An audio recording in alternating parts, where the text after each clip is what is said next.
We're entering really straight away in this the session 1 on corridors for enhanced cooperation and the promotion of sustainable blue economy.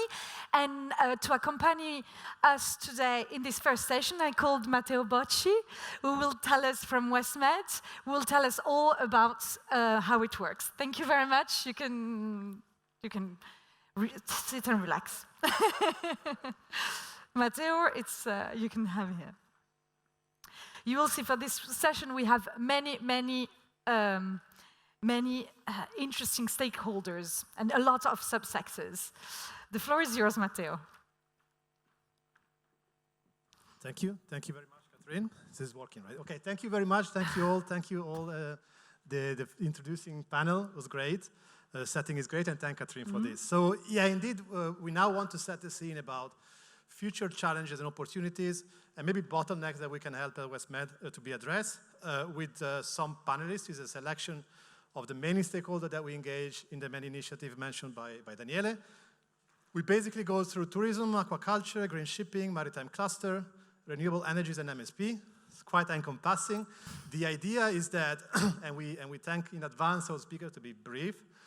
The idea is that we have 2 panelists per sector. They will be called by Catherine, they will have their presentation, they will increasingly populate and sit here in our podium, and at the very end there will be a discussion on renewable energy and MSP, and because it's a cross-cutting issue, we also ask panelists to comment a bit. But at the end of every sector session, we as WestMED, I will be supported as usual by Stephanie National of Malta, our future co-presidency, and by Thanos Manis, to kind of moderate the micro sessions, and we will ask some people from the audience that we've been in contact with, and then feel free to comment. There is also a space for the many people online. There's a space for comment. We will have to read the comment there from the podium, and we might ask some additional questions. I think I'm done with the job. I will stay a bit in the back. I leave it back to Catherine. Okay, and for the first, so we're entering for the first sector, which is tourism. We'll have Elodie Nunes from CPMR, who is online, right? Hi, Elodie, are you with us?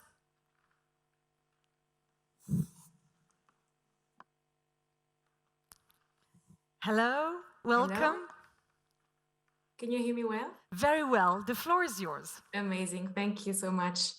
Good morning, everyone. So yes, my name is Elodie Nunes. I work for the CPMR Inter-Mediterranean Commission. So we are a network of regional authorities in Europe, and I work for the Mediterranean more specifically. So today I've been asked to basically try to highlight some of the current and future challenges and opportunities for sustainable innovation in tourism in the Mediterranean. So I will address 3 points, mainly to answer this axis. The first of which is governance. I think we know that governance is a key critical issue for us to green tourism. And more specifically within governance, it is important to understand that tourism is a transversal sector. So it actually is linked to a whole lot of other sectors, such as energy, such as shipping, such as transport, and so on and so forth, without forgetting, of course, alimentation and the food sector. And this is why each of these sectors also need to be linked in our thoughts when we want to try to green tourism for more sustainability. And this is also the reason why the integrated approach in our policies and in our strategies is key. And I think that the macro-regional strategies and the sea basin strategies have a key role to play in this sense to support this approach. To green tourism, a shift of schemes is also important. We need to shift a bit in our minds the approach we have to the tourism economy. We have several opportunities, such as enhancing the social economy or the circular economy within the tourism sector itself, focusing on quality of offers rather than numbers. And this would allow a smoother competition between tourism actors while having a stronger cooperation. This means better coordination in our actions and of course, a better impact on the territory for the greening of this industry. This also means a shift towards more importance of domestic tourism. We saw with the COVID-19 that domestic tourism is also very important to sustain the support. And this also allows us to think about how enhancing short distance distribution circuits, whether it be for goods or for the distribution of masses of people, also are important. This brings us to highlighting the different territorial assets of our territories, the Mediterranean culture, the Mediterranean diet, which are all elements that we can promote to avoid the massification of tourism and to enhance the added value of all the territories throughout the Mediterranean. So this shift of schemes can also be accompanied by digitalization, of course. My only point on digitalization is that we need to make sure that it's green from the very beginning, meaning that from the production of the tools we want to use for digitalization, we need to make sure that they also come from green sources. This is key because if we're green on the one hand, it also needs to be green on the beginning on the other hand. Otherwise, it's a null equation and it doesn't work that much. Secondly, I've also been asked to comment on the potential obstacles to be addressed to upscale sustainable innovation across tourism in the Mediterranean area. And I will also quote 3 elements very briefly.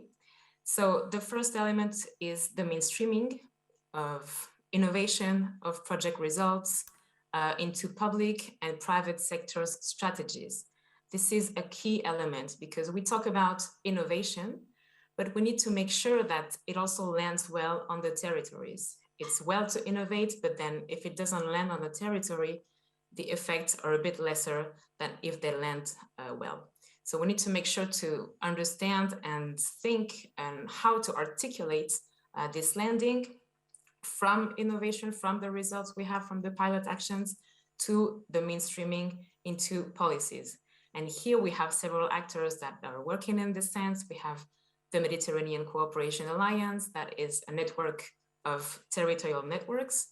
We have also European and Mediterranean cooperation programs that are great tools allowing for this. So we should make sure to understand how we can articulate it, how we can articulate the results with the strategies and see, let's say, how maybe future call for projects can be efficient in this way.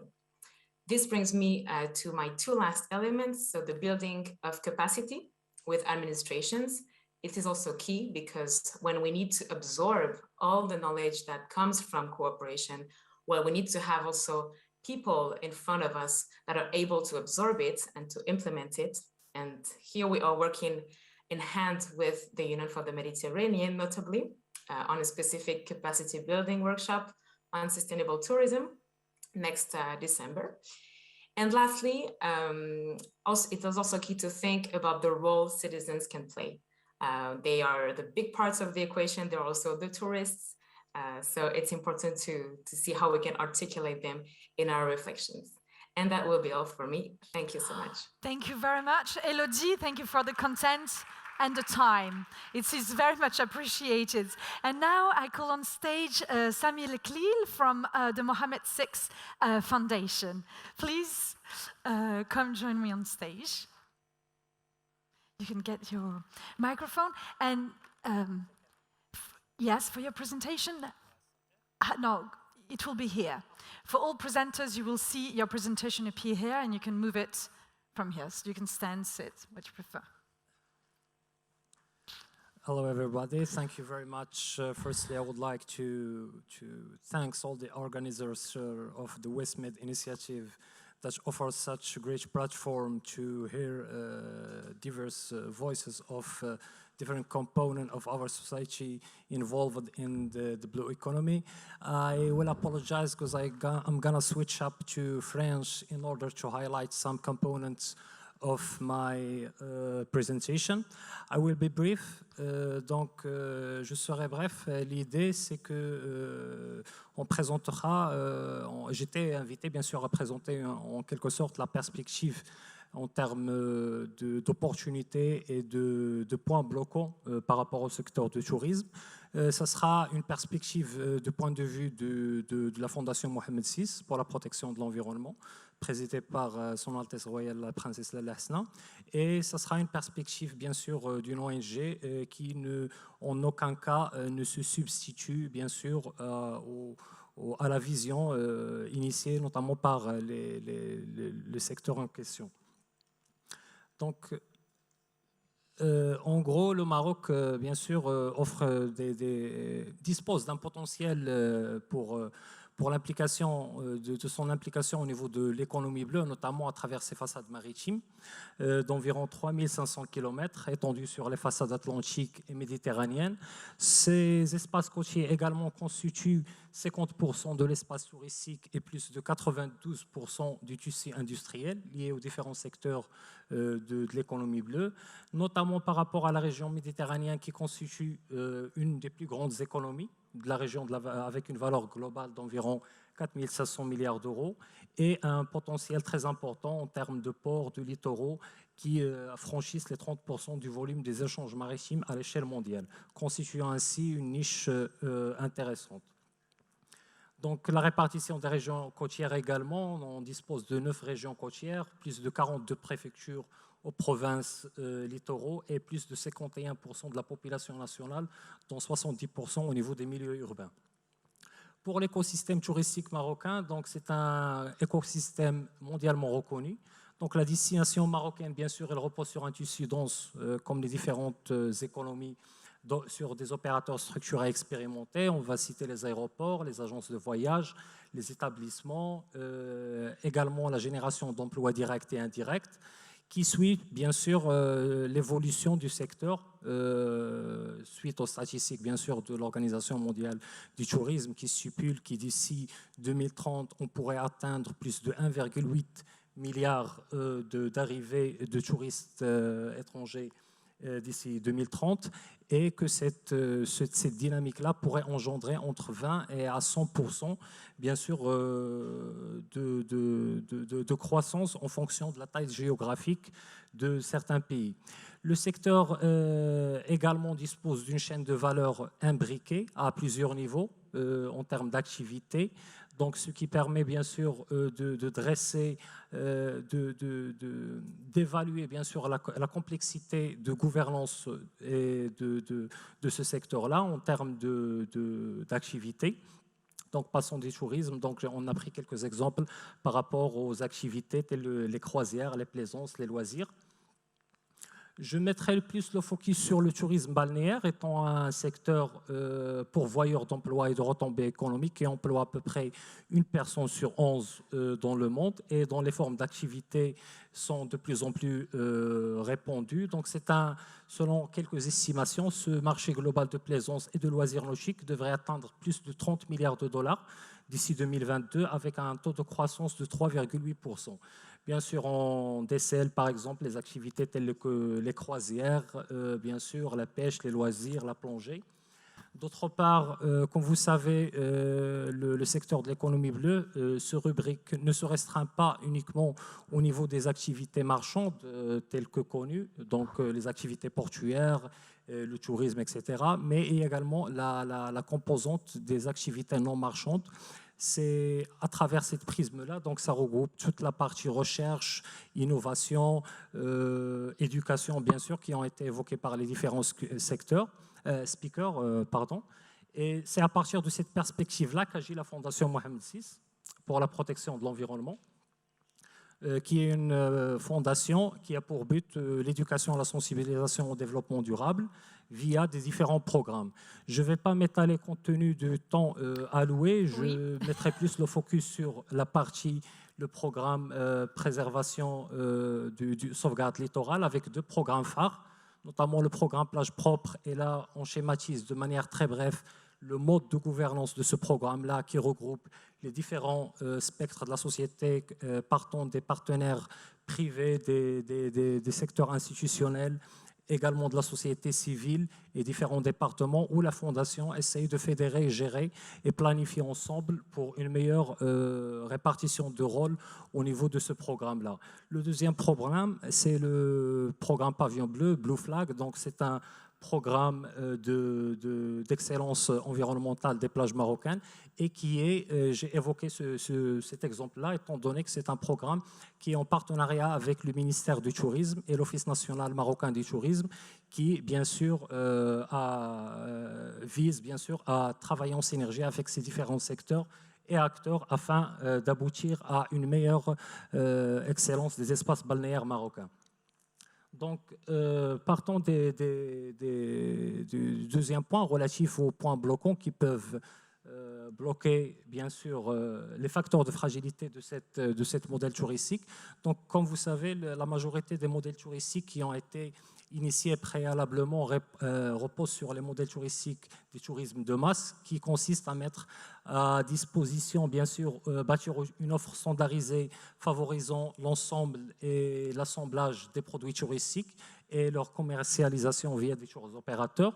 Donc, cette stratégie décèle certains points de fragilité, des points qui ont été soulevés précédemment par ma collègue, notamment la gouvernance, étant donné la complexité et la chaîne de valeur et la multiplicité des acteurs intervenants, les territoires comme étant des milieux qui sont impactés, notamment que ce soit par les changements climatiques ou par le flux massif de touristes arrivants, et finalement, bien sûr, les technologies, la digitalisation, étant donné qu'on connaît une révolution digitale qui n'a pas été intégrée parfaitement au niveau des processus de planification des stratégies touristiques.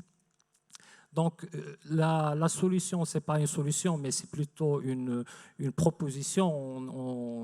C'est par rapport au concept du smart tourisme, du tourisme intelligent et des destinations intelligentes. Donc, c'est un concept, bien sûr, qui repose sur les trois composantes que je viens de partager avec vous, notamment la technologie, qui repose en grande partie sur la génération d'informations et l'identification des besoins du touriste. Du coup, il y a un grand chantier, bien sûr, de transition des technologies 2.0 aux technologies 3.0, où le touriste qui est n'est plus considéré uniquement comme un actif, mais plutôt en utilisant, bien sûr, d'autres formes de technologies telles la big data, l'intelligence artificielle, afin d'identifier plus le besoin de ces touristes. Le deuxième point, plutôt, c'est les territoires.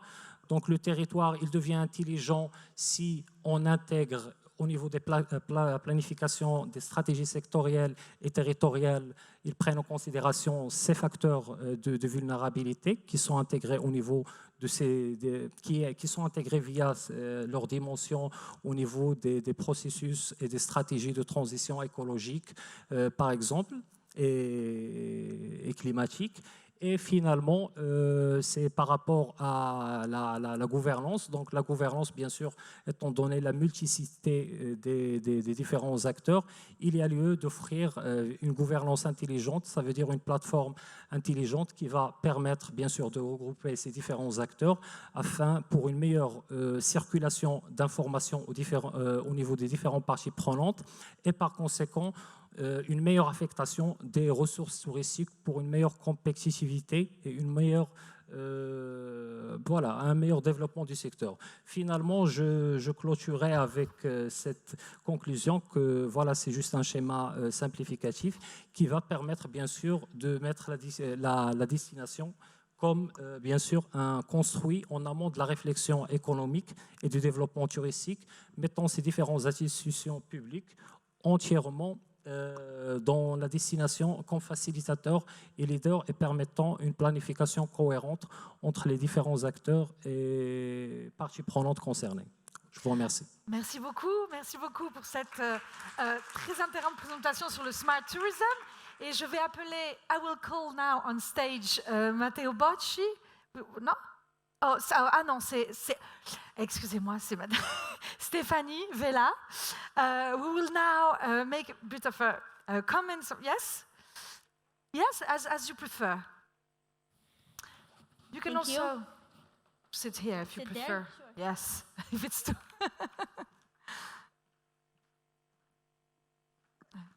Thank you very much. Thank you for your intervention. Thank you everybody for joining us today. So a few words from our end in terms of sustainable tourism and what we have been doing as part of the WestMed initiative. As you rightly know, tourism is one of the main leading sectors, economic sectors in Europe. It's one of the leading destinations that there is in the world, and it accounts for over 30% of tourism, which is over 300 million tourists who visit the Mediterranean region on an annual basis. It's also one of the sectors which has been really hard hit by the COVID pandemic, and that has really exposed the vulnerability of the sector. And while it has exposed the vulnerabilities of the sector, it has also presented an opportunity in terms of determining where we should be heading in terms of sustainable tourism, and how we can address the challenges, be they economic, environment, or social challenges, and how we can move towards more of a sustainable tourism sector. And this is where we try to play an important role. Our role has mainly been focused on the development of webinars. So we have developed a series of webinars which focus on sustainable tourism. One of the recent webinars which we organized was on strengthening ties and opportunities with our southern partners. The emphasis of the webinar was that, or continues to be for a number of webinars which we have organized, is that there are definitely common challenges which exist across the Western Mediterranean region, and these common challenges really require joint solutions. And in order for us to develop these joint solutions, we really need to enhance dialogue and collaboration between partners in the Western Mediterranean region. So one of those webinars specifically focused on tying, really strengthening our opportunities with our southern partners. Last week, we also organized another webinar, which we have done in collaboration in the past with WestMED and also with the UFM, whereby the webinar last week focused more intently on the role of innovation in terms of sustainable tourism. So the webinar focused on what are the enabling conditions that are required in order to have innovation in place, the regional governance that is required, and a number of other issues. But more importantly, the scope of the webinar was to really highlight the EMFAF call, which is currently available and published by SINEA, which is very opportune and very specific because it focuses quite intently on the recovery of the coastal and maritime tourism in the Western Mediterranean region. So it definitely provides an opportunity for the development of projects which is available for northern partners in the Med as well as southern partners in the Mediterranean. So that provided a very good opportunity to showcase and highlight projects which have been very successful on sustainable tourism, with the intention, obviously, of hopefully having more developed and concrete project concepts which could obviously apply for funding.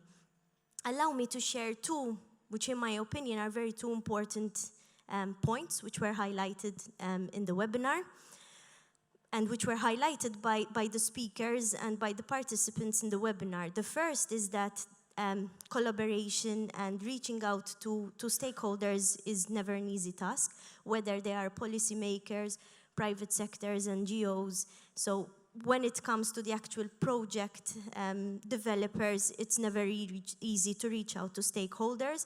And this is specifically where we, as the WestMed, we try to pride ourselves in this objective, because we try to take on this role by bringing stakeholders together in order to have more effective dialogue. So to me, I think that is a very important aspect which came out from the webinar. The second one is that there's already been a lot of work on sustainable tourism across the region. So there's been a number of very successful projects which have already developed quite strong methodologies, be it in terms of assessing or quantitatively assessing sustainable tourism, what sustainable tourism should be all about, how we can integrate it into policy making. So there's been quite a lot of work done in that respect. But we really need to have more of a concentrated effort now in terms of looking at all of these different methodologies and pushing that forward, ensuring that these methodologies are now really embedded for policy making, as well as making sure that we can trace how sustainable tourism is actually being observed over time, which it's obviously an important element which allows for accountability and transparency. So I think that is another important aspect which came out from the webinar. In terms of our next steps forward, we will obviously continue to work very intently on sustainable tourism. So together with the co-presidency, which Malta will hold next year, and for which we're very much looking forward to that, as well as with our partners, Libya, we will obviously continue to work on sustainable tourism.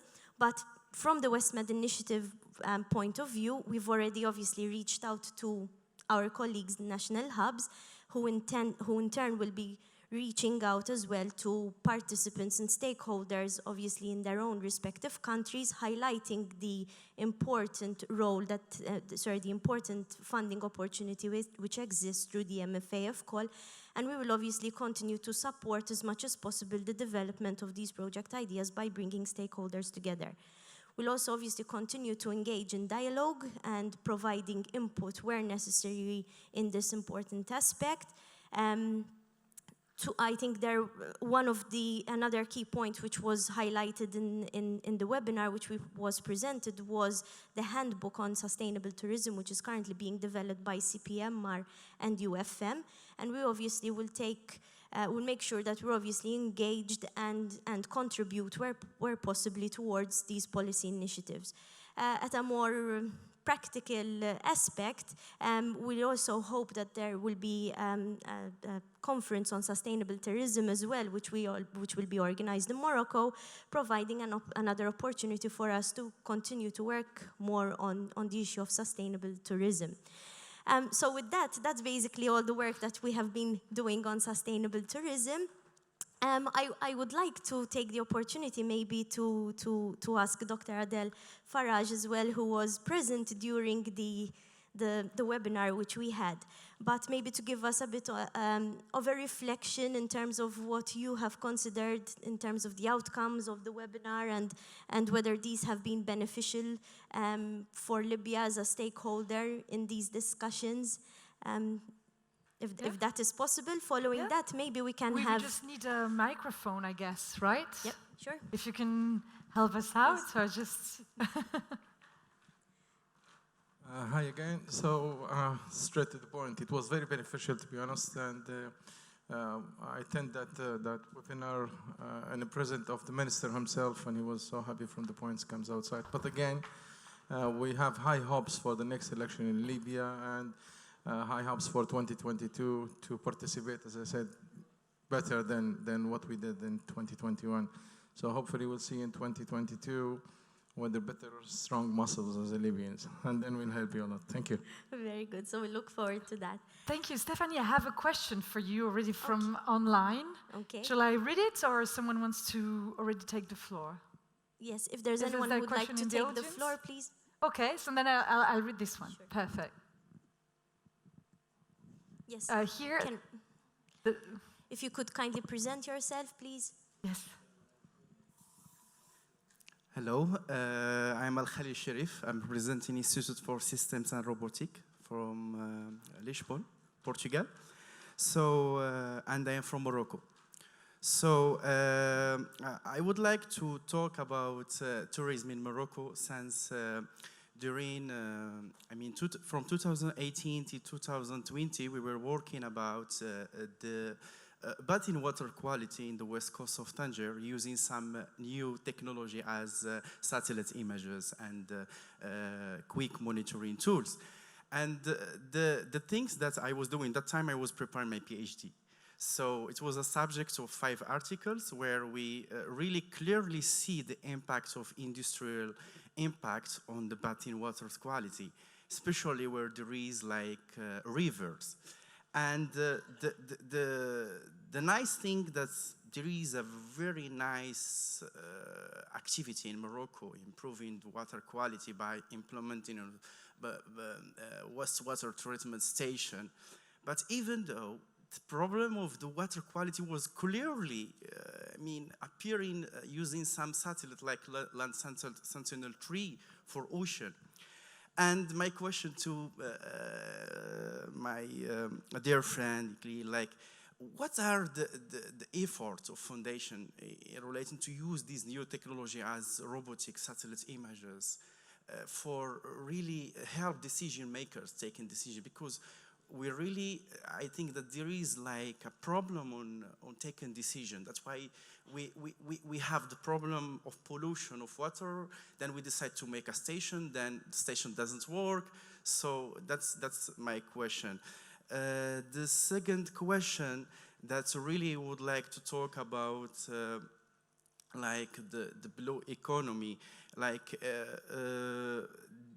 did WestMed really think about creating like a new young diplomat people for science that will really make world really a small world where these young people going to talk about environment, but without a title of politics title, because that will make sometimes make a problem in order to get information as a researcher. Sometimes it takes a long time to take information from a responsible time, a lot of stuff. So that's my question, and thank you very much. Thank you, please. Yep. Thank you very much. Thanks for your question. Two aspects mainly in terms of the WestMed's role and really engaging in young representatives in order, kind of shying away from policy making and in terms of contributing towards the debate.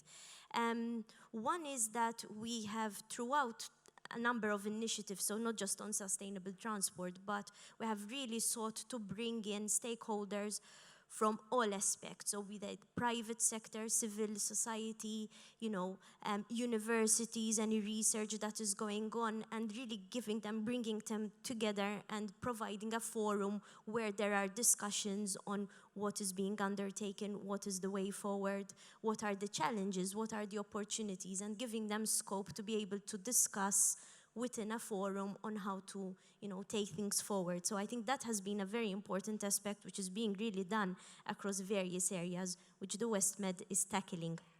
In terms of going forward, through the co-presidency which will be held by Malta and Libya, we will also try to focus as well much more intently on the important issue of ocean literacy. So that will really kind of bring in, more youths, bringing out the issue of literacy, which is more spearheaded across the population, bringing out the importance of the ocean, the quality of water, why we need water to be of good quality, not just from a domestic perspective, but because tourism, for example, also depends on it, the benefits that there are for good quality water, and this obviously will filter in.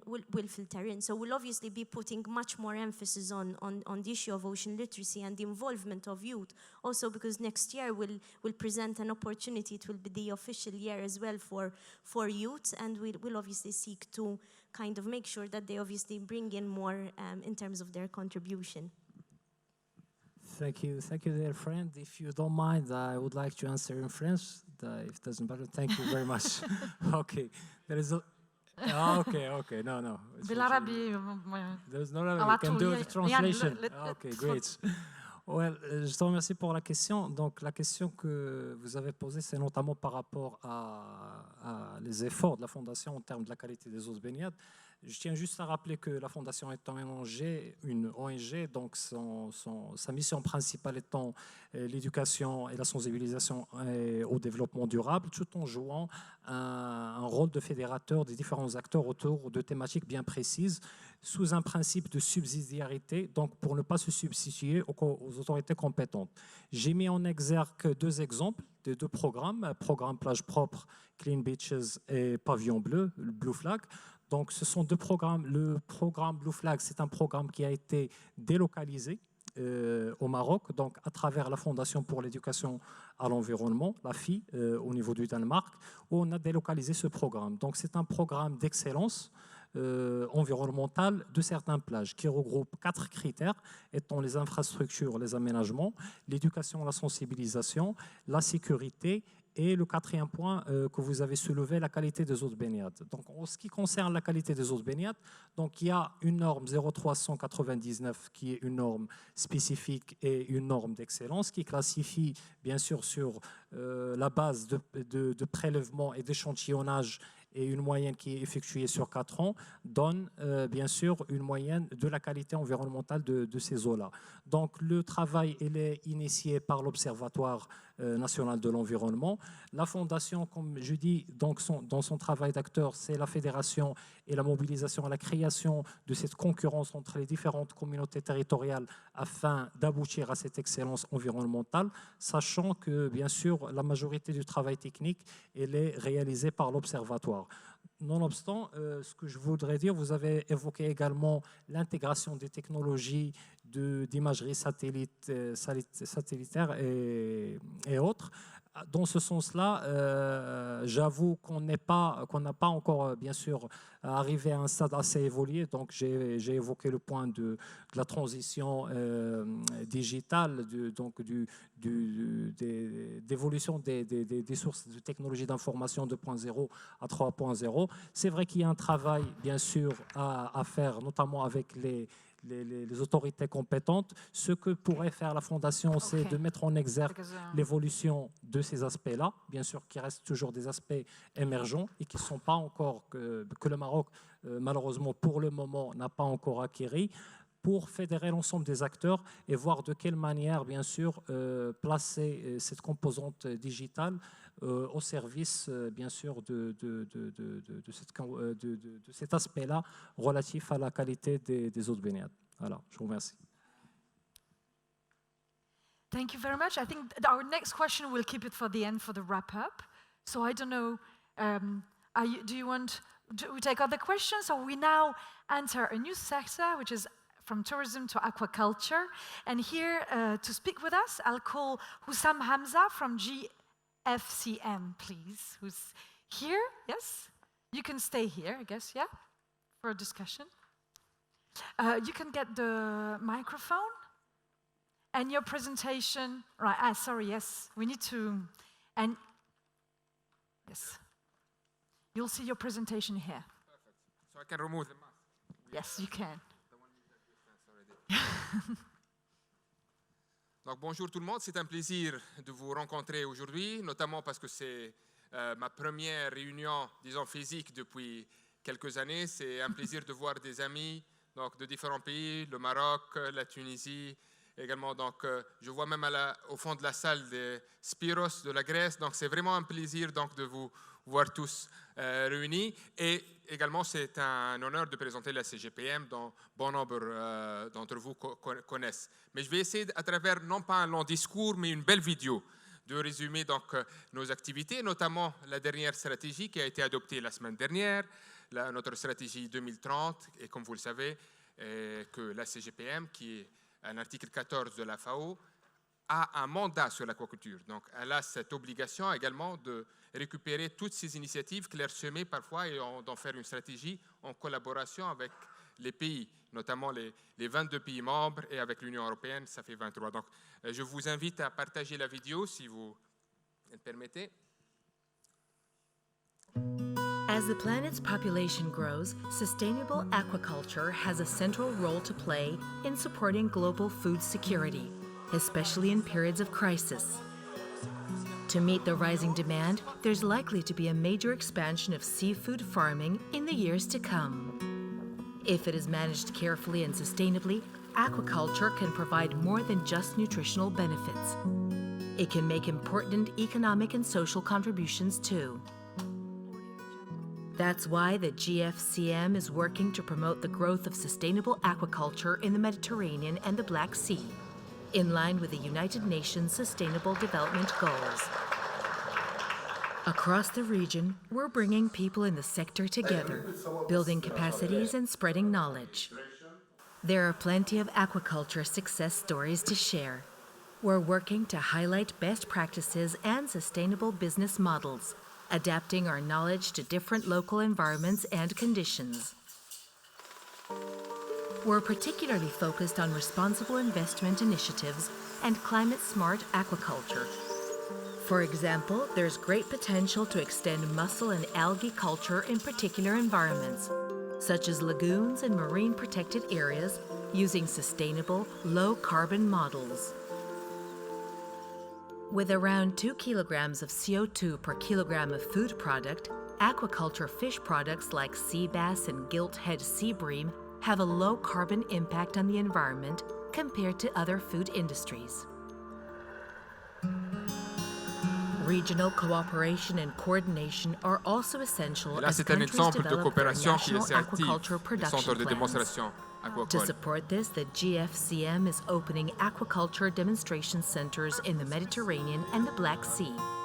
These new centers promote sustainable aquaculture by researching and developing techniques and technologies, showcasing best practices, and providing bespoke country-specific training for specialists across the sector.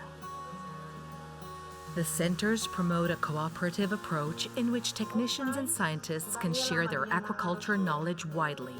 Everyone involved benefits from the experiences of others, driving the development of effective common approaches and strategies. The GFCM is constantly monitoring progress in the field, bringing the latest innovations back to the demonstration centers to drive the sustainable growth of the aquaculture sector in the region.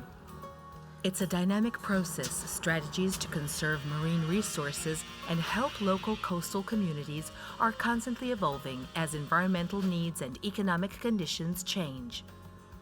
As aquaculture expands across the region, we're committed to staying at the cutting edge.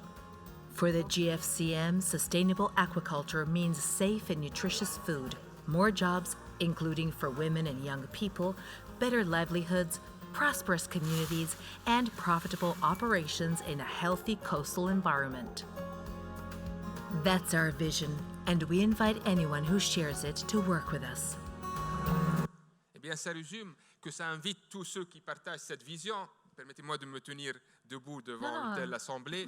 Donc, cela suppose que cette stratégie, cette nouvelle stratégie, est une invitation également aux différents partenaires qui veulent s'associer avec la CGPM pour ces objectifs que je partage avec vous rapidement, à savoir une gouvernance en faveur d'un investissement responsable, parce que l'investissement est le moteur du développement du secteur, mais il doit se faire d'une manière qui soit responsable, qui soit durable.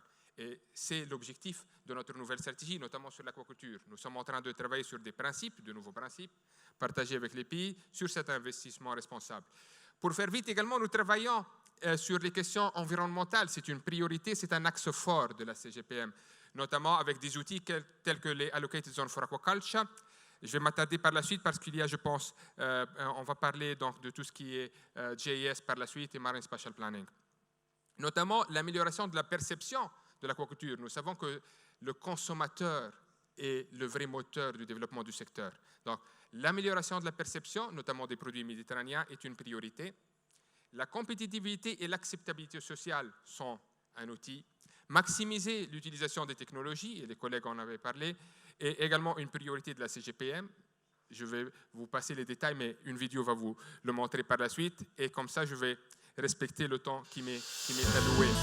The Black Sea has its own species of turbot, Là, c'est un and it's exemple one of the most iconic and d'intervention de la valuable CGPM commercial fish stocks et in the de region. coopération The sous-régionale, decades of intense notamment en fishing mer and worsening Noire. environmental Ça a été fait conditions avec un has support, pushed bien sûr, Black de Sea nos collègues turbot beyond de safe Gémare. biological limits. Et je pense In que c'est response, the un cas de bonne GFCM pratique has qui launched peut a être partagé et multi-annual étendu. management plan to rebuild the wild turbot population.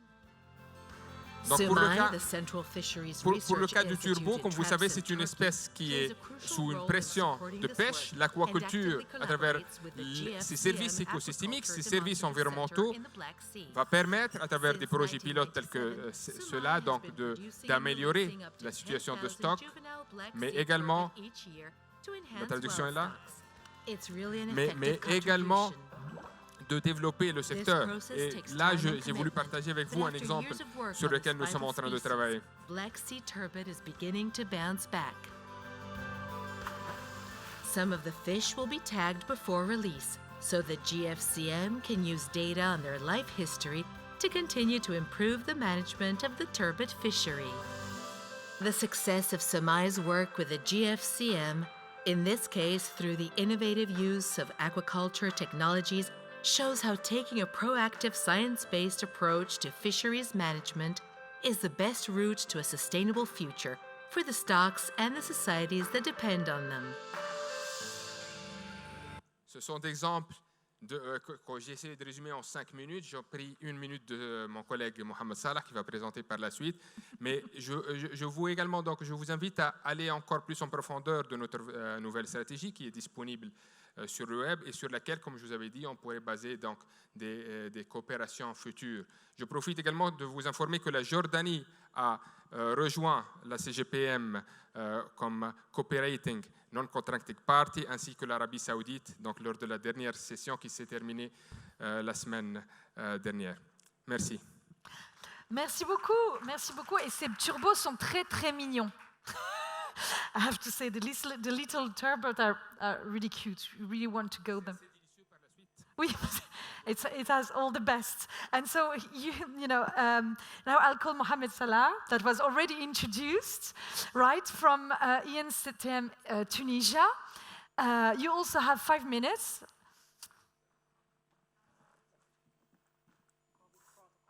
Yes.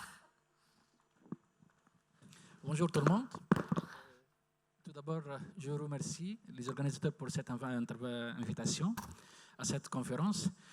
Après cette présentation de mon collègue Hussem qui a présenté l'aquaculture et les défis à l'échelle méditerranéenne, à l'échelle régionale, je vais me concentrer sur un contexte spécifique d'un pays de la sud de la Méditerranée.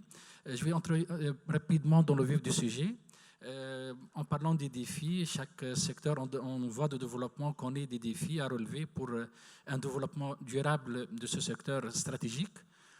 Donc, rapidement, le premier défi, c'est une meilleure insertion de l'activité aquacole dans le système de production de façon générale, surtout avec les tendances de l'intensification et l'augmentation de la production pour répondre aux besoins croissants et pour répondre et atteindre les objectifs de la stratégie.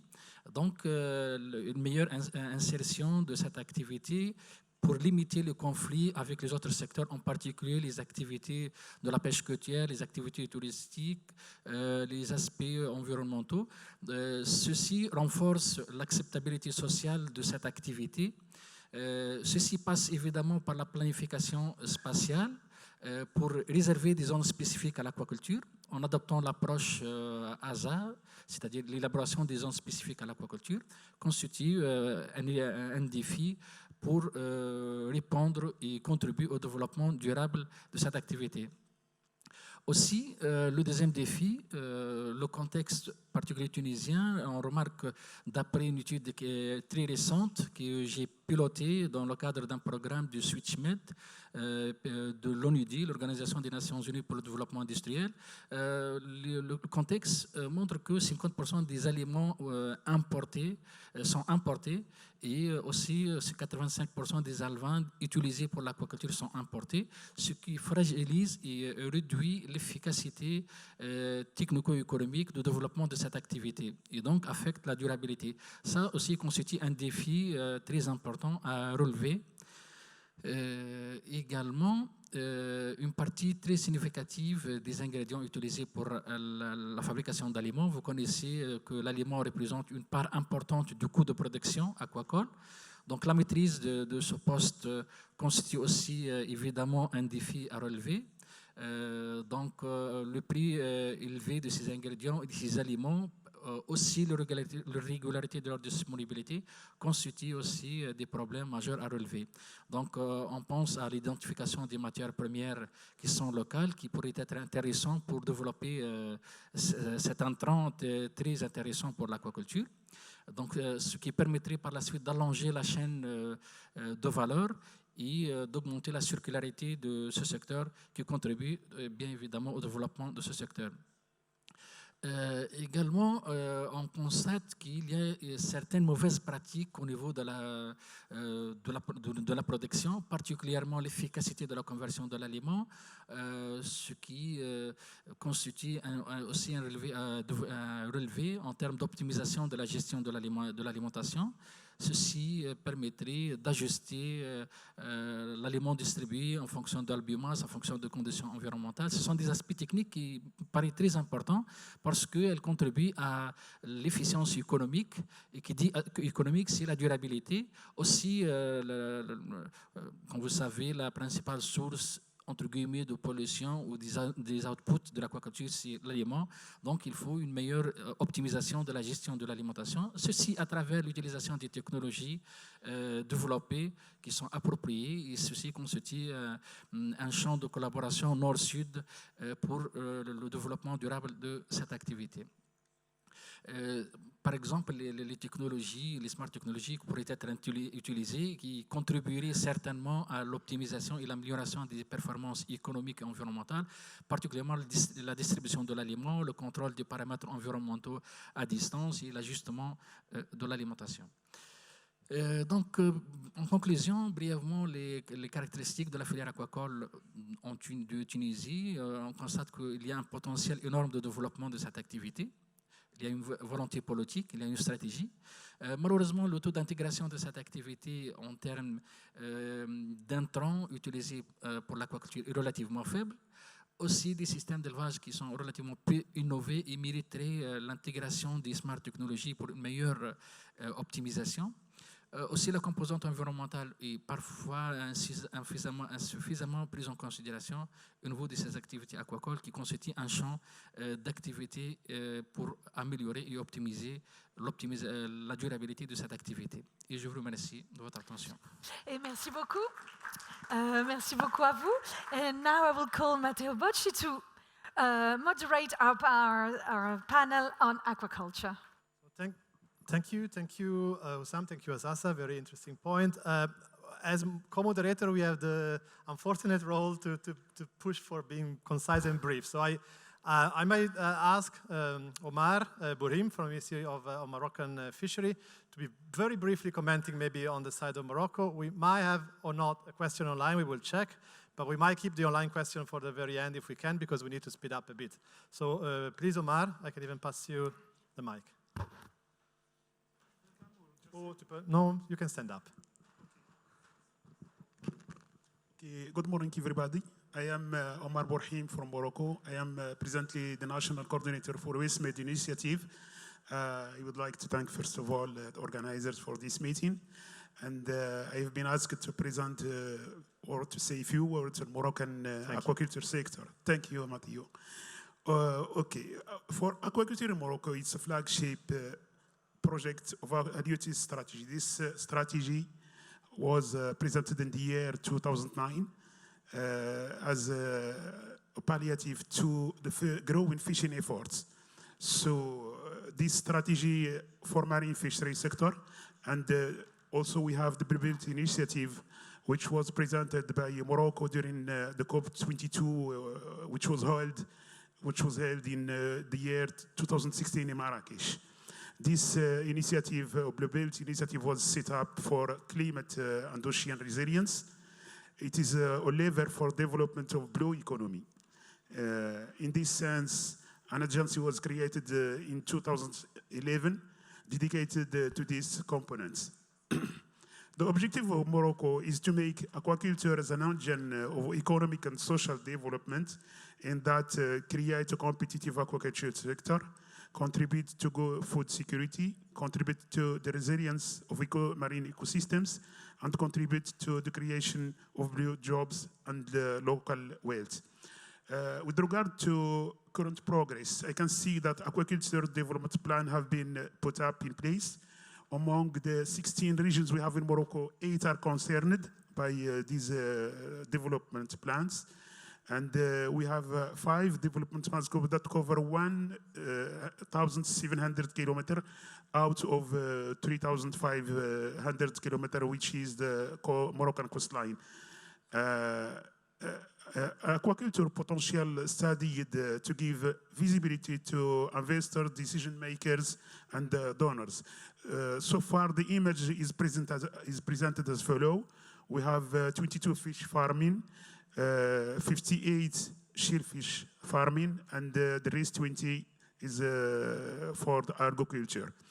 A portfolio of diversified projects with 281 projects.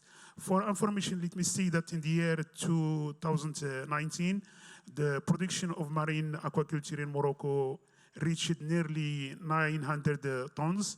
The potential for production and job creation is therefore amounting to more than 6,300 tons and would be creating more than 4,000 blue jobs. This is what I can say about Moroccan aquaculture sector. And if I can just come on the question that was asked about youth within the blue economy, I can see that for the mandate of Malta and Libya, marine clusters are among the priorities that are kept among others. And within these marine clusters, young in each country might have their place and their word to say. Okay, thanks a lot, Omar. So I think you touched about cluster. We will discuss cluster later. You also, 3 of us, touched a lot of interesting thing about spatial planning. So there will be maybe a bit of a comments later. I try to speed up a bit, so we want to catch up. I think maybe it's good to move to the green shipping. Before that, just to mention that we do technical group, as Daniele mentioned. One of the important new technical group, and some of you are part of that, is about discussing and promoting sustainable aquaculture across the sea basin. So really we're looking at these ideas. There will be a meeting in late November where experts across the basin will discuss how to move forward in this direction. So that was actually very great. Sorry, I'm being a bit harsh in pushing time. I think we can move maybe to green shipping and to speed up the process. I will sit here. No, stay here, please. I also sit here. Because Arnato, thank you very much for the panel. You'll stay here. We're adding new representatives one after the other. And here we're going to enter green shipping with Giovanni Satta from the Italian Center of Excellence on Logistic Transport and Infrastructure from the University of Genoa. Please, Giovanni. Yes. Yes. Thank you very much. I will try to see if it's okay for presentation. Okay. Thank you very much. I'm Giovanni Satta from the University of Genoa and the Italian Center for Excellence on Logistics, Transport and Infrastructure. And it has been asked me to briefly summarize which are the main investment opportunities and the main challenges that are shaping the industry in terms of green shipping. And it is not an easy point to assess, of course, but I will try to start by describing what has been done within the WestMED overall domain, and specifically it has been developed a technical group on green shipping that mainly aims at identifying the main opportunities for boosting investments in terms of green shipping, green ports, and also intermodal and multimodal transport. And for these aims, we have tried to develop a very large very heterogeneous partnerships that do not include only Italian partners, but French partners, Spanish, and also from Portugal. And I'm proud to say that also the North African partners are strongly involved from Algeria, Morocco, and Tunisia, and also partners from the north of Europe. And this is done in order to increase the opportunity for share knowledge on these issues, and of course also for increased opportunity in terms of capitalization and dissemination activities. In this perspective, the technical group on green shipping has tried to develop a sort of action plan that mainly grounds on 3 pillars. The first pillar is just an attempt to provide an overarching conceptual framework for assessing all the investment opportunities that could be defined as sustainable and green. And in this perspective, we are trying to develop an observatory for green tech in shipping, ports, and multimodal intermodal transport.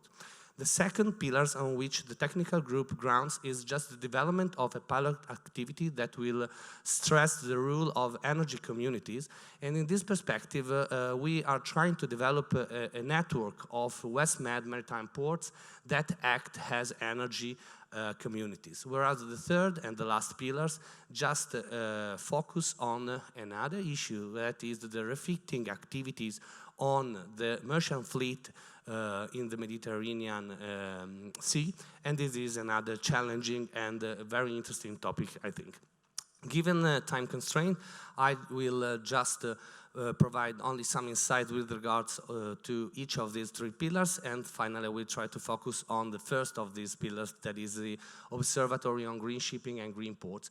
When it comes to the first pillars, the main aims is just to understand how to share main knowledge and competence related to green shipping in the WestMed area, and for doing so we have just try to use a twofold approach. The first one is just an assessment of the green shipping challenge and opportunities that characterize each regional level. And the second point is just to provide specific feasibility studies for evaluate if these environmental eco-friendly activities are also economic and financially feasible, because the very good challenge here is to make private partners understand that green investments are something that is also economic and financially feasible. It's not only something that could support the development of sustainable economic. And the second pillar, conversely, is just dedicated to energy communities. In this perspective, the WestMed Technical Group is just moving on both more theoretical pattern and also on an empirical one. On the theoretical pattern, we are just trying to gather all the relevant information that are valuable for understanding which are the technical viable solutions for developing energy community, that is the production and consumption of renewable energy and the clean energies. And the other point is just to develop some business plans that are developed at micro level in order to make understand to port authorities and other port managing bodies that these issues, these options are financially viable. The third point is just a second pilot action that addresses the refitting and the renewing of merchant fleet. We are just starting with ferries, auxiliary services, and so on, because in these terms we have a lot of opportunity in the Western Mediterranean countries, and for doing so we are trying to disseminate good best practices that exist both in France and in Italy in terms of shipyard, and also in terms of shipping company, like for example Grimaldi is known as a very good operator in terms of improving their green attitude by investing several financial resources on these issues. But just focusing on the first pillars, okay, something is not going. Yeah. We will not focus on the first pillar. Okay, I will do this without the presentation. Okay. It's coming. Now they account. Thank you very much. When it comes to the Observatory for Green Investment, Shipping and Ports, we have already developed our methodological framework. It's grounded on 4 steps. The first is just the technological assessment. The second one is just the design of our methodology. Then it comes with the data gathering, and finally with the expected main outcomes. For the technological assessment, we are developed a specific spreadsheet that include all the main technological opportunities that exist in terms of green shipping, and for each of these technology we have provided a technology description, we have mapped the state of the art, and we are just gathering several information with regards to technology-related data, market data, supply chain data, localization data, and so on, even including economic and financial highlights, as well as the environmental impact that each of these investment opportunity ensure. When it comes to the main outcomes, our general idea is just to provide some KPIs, some key performance indicators that can support the policymaker when assessing different viable options for investing both private and public funds in this industry. And the observatory will include 3 different topics that are green shipping, green ports, and intermodal, multimodal transport. As predicted, my presentation is a little bit too long. The main idea behind he's censored, censorship. I'm Italian, it's quite obvious. So I will try to do my best, and we are focusing on 5 main clusters of technologies, which are ship propulsion system and alternative fuel, technological solution for energy and for environmental efficiency, but also waste treatment system, water treatment system, as well as autonomous and autonomous ship and digital technologies. Of course, we have no time to see the whole map of our activities, but there are several new initiatives, for example, for IRENA, that in 2021 has prepared a report that allows us to understand which is the readiness level of the shipping fuel. And we are moving on in this perspective. Also, the industry is moving on. And even if currently the fleet, the merchant fleet, is still strongly based on carbon fuels, we have some new investments in battery, in LNG, and also in hydrogen. And so something like 12% of the ship on order book are just strongly focused on alternative fuel and green fuel. So we'll move a little bit further. We have tried to make a first partnership attempt with our partners, including both the South European countries as well as the North African countries. And so we have created the Oasis in Waterborne project, and we are trying to participate in some calls. And I think that there are several fruitful fields in which we can collaborate on these issues. Thank you. It's extremely interesting, and thank you for summarizing. This is very good. Yes, so we want to have questions from online. Shall we start? Maybe we go to the other speaker, and then we take the question later. So Gabino Gonzalez, I think he should be online.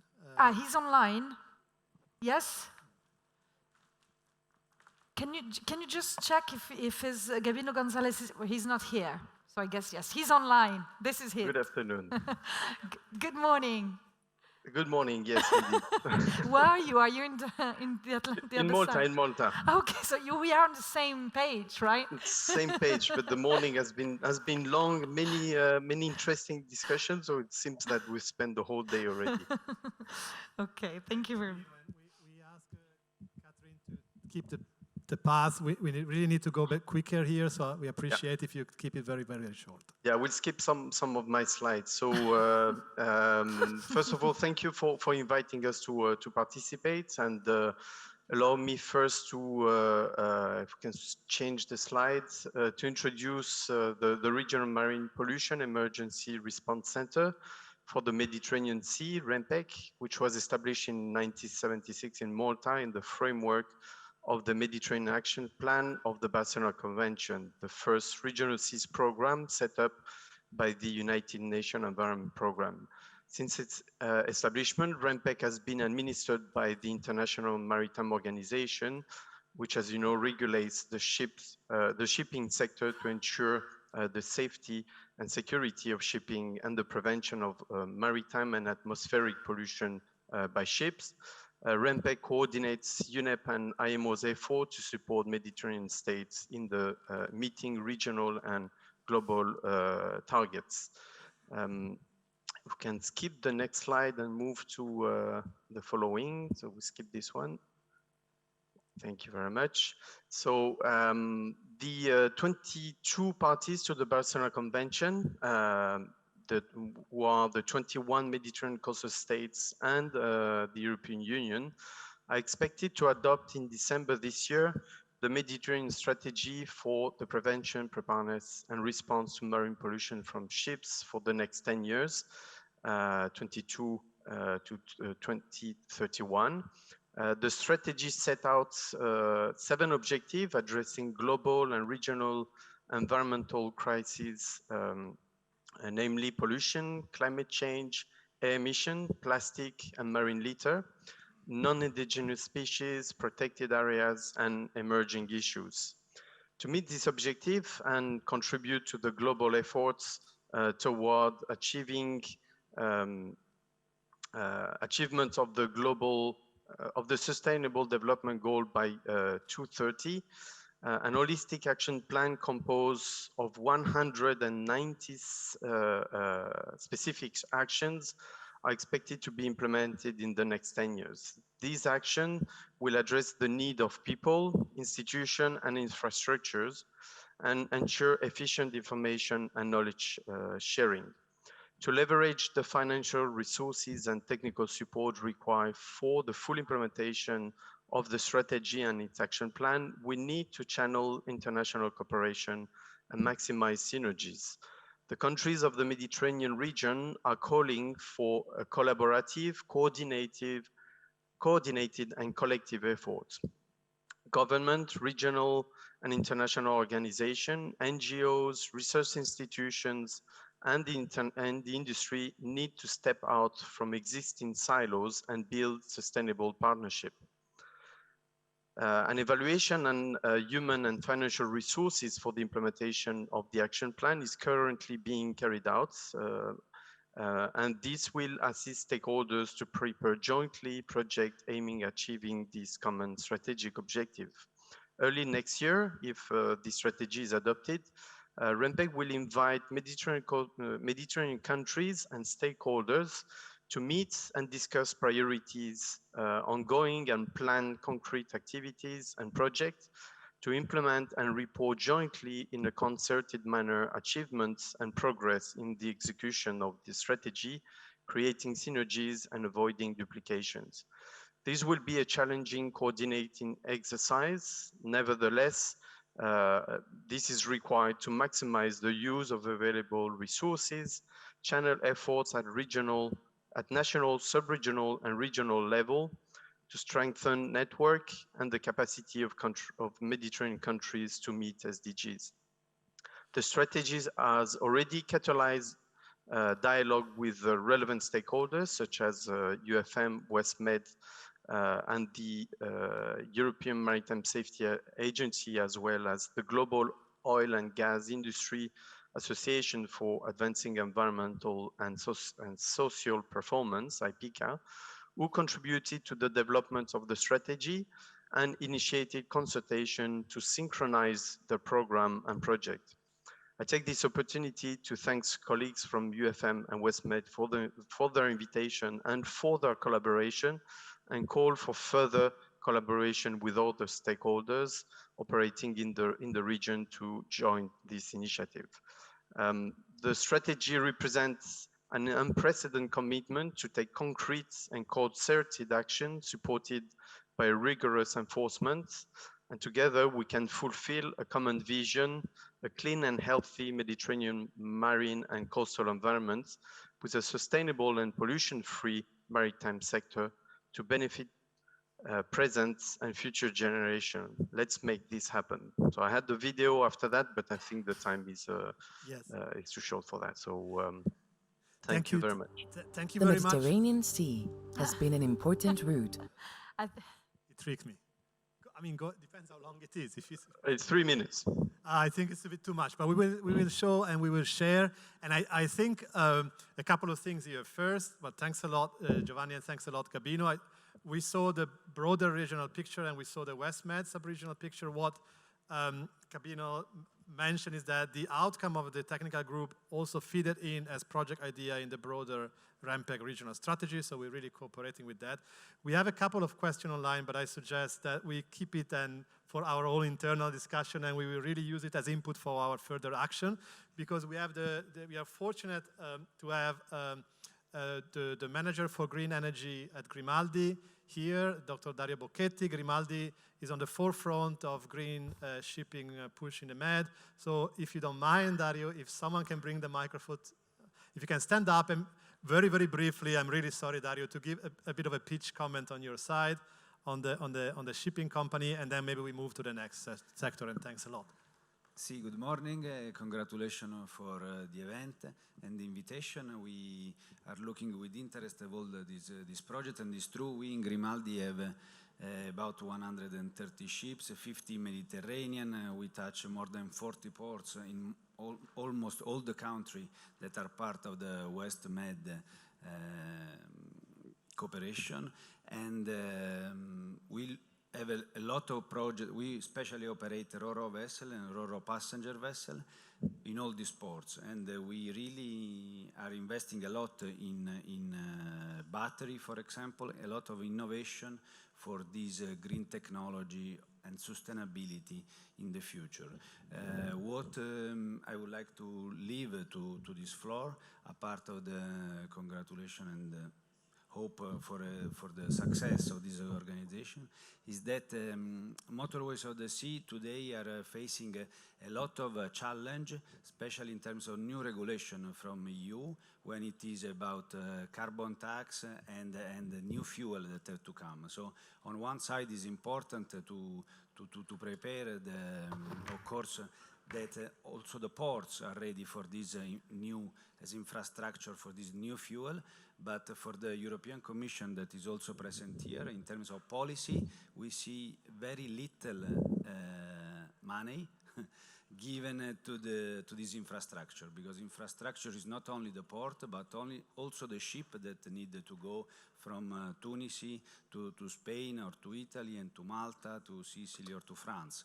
And nowadays there is a lot of talking of this necessity, but in real practical investment we don't see an action, and it's not possible to compare in the finish the vessel with a bus. So European Commission targets are very ambitious, we agree, but it's possible to make a full hydrogen bus for downtown, but it's not possible to make a full hydrogen vessel in 2023. So we need also to scale up the investment and not pretend zero emission today, but to reach zero emission in 2050. European Commission with the CEF program and other things need to support today, not tomorrow. Thank you. Thank you very much, Dario. It's actually a perfect pitch for also mentioning, before passing to the next sector, that motorway of the sea has always been, of course, part of our discussion. We know that so far it was mainly related to North. That was a very interesting, our Tunisian, our Jordan, our even Libyan colleagues that were nodding. Motorway of the Sea of the South is also a very burning issue that we want to discuss, and we're very happy to get back to you very soon on that. I think maybe I switch my chair with Thanos, who is now very actively discussing how do we deal with the coffee break. Most likely we will open the coffee break when we finish this session. I will ask Giovanni to just sit here, so we move to the next section, but there may be some final discussion. Thanos, if you want to already sit here, we move to the cluster, and thanks, Catherine. Yes, because we will start now with the maritime clusters, and since we are in Italy, as we said, after this session, these two presentations, will go on coffee break. You'll have to taste Italian coffee. I think we have already heard a lot. Yes, no, please, I just... so just for maritime cluster, I call Arjen Utendale, whether the name is not too incorrect, from the European Maritime Clusters Network, please. Yes, of course. Good morning, everybody. Thank you for the invitation. It's great to be here in Rome and to speak to you. I'm from the European Network of Maritime Clusters. We are a cooperation between all the maritime clusters, the national maritime clusters in Europe. We cooperate, we share best practices. We do promotion of the maritime cluster, and also we are focusing on innovations and on the regulations of Europe. Also, we focus on the maritime data, and I think it is important to realize that today, almost 5 million people in Europe, they are directly employed by the blue economy. So that means that 5 million families depends on the welfare on the blue economy. So it's very important that we go into sustainable mode and make sure that for the future, these people also will have the welfare from the blue economy. If you talk about challenges of the maritime clusters, of course, the first one is to recover from the COVID pandemic. Not all sectors profit at the moment like the container business. With high freights, there are still a lot of sectors which are in very big problems. And although you see a small recovery, it will take time to come back to the normal situation. At the same time, we see the enormous challenges, and Grimaldi just mentioned, the EU legislation coming up to the European countries and to the maritime clusters. That means that the Fit for 55 program has quite an impact on our industry. It includes the emission trading system for ships. We talk about the shift to alternative fuels. We talk about the Fuel EU Maritime and also the shore power obligations. There are a lot of challenges coming up to the maritime clusters, but it also means that there are opportunities for the cluster. The cluster will be focused on the transition way. The goal is clear. But the way how to come to the goal can be very different. There's not one silver bullet for every type of ship. It will be different. So that means that you need innovations, you need R&D to make sure that in the end you reach the goal of a zero emission cluster. That means that we need cooperation between all the maritime clusters, but it also starts with research and development. That means now we need to start in the cluster, the discussion in the waterboard platform, how to come to our goal.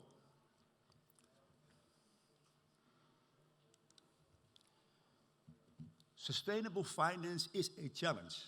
Who is going to invest in all those new ships? Who's going to finance all these new ships and these new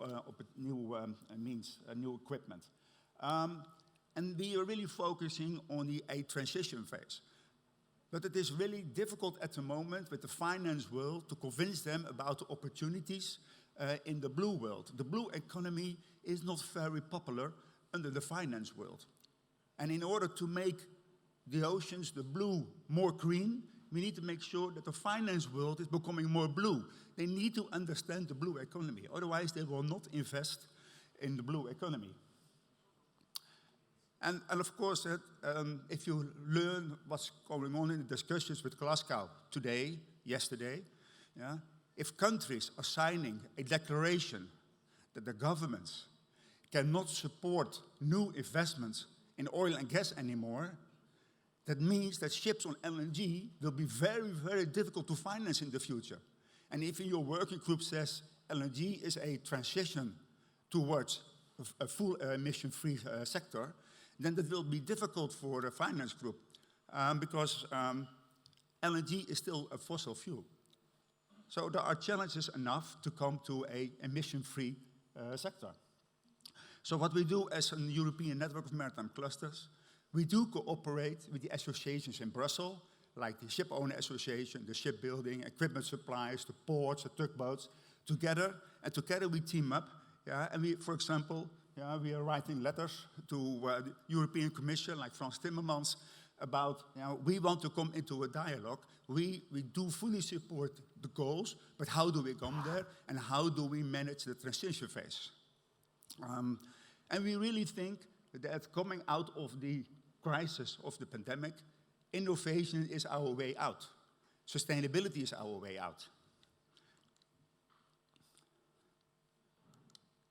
Oh, sorry. So by jointly lobbying for the maritime clusters, you can only do that together with the maritime associations in Brazil. And of course, the opportunities are also there with the European Commission when you talk about the new mission on restore the ocean and waters. We are in discussion, we fully support the program and see what are the opportunities there to cooperate with the Commission and a sustainable maritime cluster. And of course, there are a lot of opportunities. The same at the moment from DG Energy. They just installed a committee on the renewable energy strategy. And also the maritime clusters via Spain are also included in this commission. So it's very important that with the European maritime clusters, that we use the members to work together.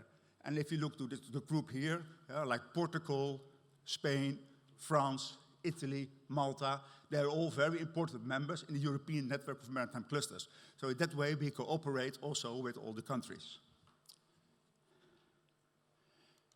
When we had our pre-meeting with Matteo, he says, aquaculture, is that not something from the southern European countries?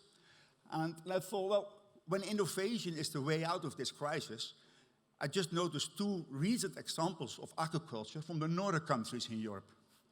The vessel on the left side is now being designed. It's a submersible mussel farm, fully CO2 neutral, with solar energy, with wind and with tidal energy. They are now being developed for the coast for the Netherlands. And the ship on the right, they just received all the permissions for a salmon farm. The vessel is 270 meters long. There are 6 closed basins with seawater, but all the seawater going in is being filtered. All the water going out is being filtered. The waste is being collected. The waste is dried, and they bring it to the land side. Autonomous, no crew on board. They now receive the permission and they start building. And I really think these are two great examples in the blue economy which can bring the cluster out of the crisis if you invest in R&D, in new innovations, and this will make sure that those 5 million people who work today in the blue economy also in the future can work in the blue economy. Thank you very much. Thank you very much. Very interesting last proposals. We have now Ezzedine Kassem from the Maritime Cluster from Tunisia. Will please join us.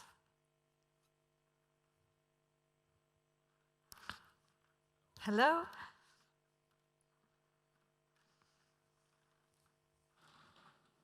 Thank you for the invitation. There is a video for that, yes, conference. The Maritime Cluster of Tunisia is very happy to participate in this conference of WestMED 2021. So I can speak in French or in English? Yes, you may. As I like. Yes, comme vous préférez. Le cluster maritime tunisien est heureux de participer à cette conférence organisée par WestMED et dont la thématique principale est l'implantation d'un partenariat bleu stratégique entre les deux rives de la Méditerranée, entre le nord et le sud de la Méditerranée. En effet, les clusters maritimes peuvent jouer un rôle majeur dans cette perspective.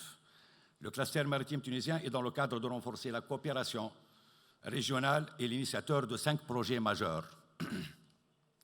Premièrement, la création d'un cluster maritime maghrébin réunissant les 5 pays du Maghreb arabe au sein de l'UMA, de l'Union du Maghreb arabe, tels que la Mauritanie, la Tunisie, le Maroc, l'Algérie et la Libye. La création d'une commission ministérielle et d'une administration spécialisée dans l'économie bleue dans l'UMA. Création d'un cluster maritime arabe au sein de la Ligue arabe et la création d'un cluster maritime africain au sein de l'Union africaine et création du sommet africain sur l'économie bleue. Parce qu'on ne peut pas concrétiser des projets et des investissements entre la rive sud et la rive nord, et surtout entre le continent africain et le continent européen, sans avoir des alliances et des lobbying entre les deux rives. Le cluster maritime tunisien a commencé les contacts avec ses voisins de l'Afrique du Nord pour édifier ce cluster. L'UMA, l'Union du Maghreb arabe, met en œuvre tous ses moyens pour finaliser ce projet. Actuellement, après la Tunisie, il y a le Maroc, la Mauritanie au mois de juillet qui a instauré son cluster maritime mauritanien, et maintenant en cours le cluster maritime marocain qui est en cours, qui va finaliser dans quelques